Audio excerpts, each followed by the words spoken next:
Alright, I just seen something really bad. Crazy. So if you are considering becoming a chibi or joining any other trades, you need to be prepared for this shit. You need to be prepared to deal with toilets like this and what fucking other traders do in the fucking toilets.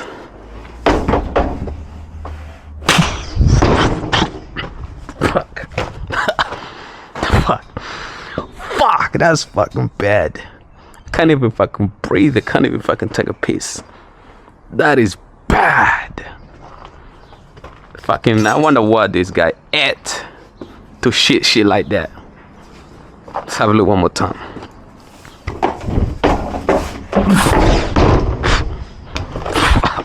They can't left his undies. Fuck.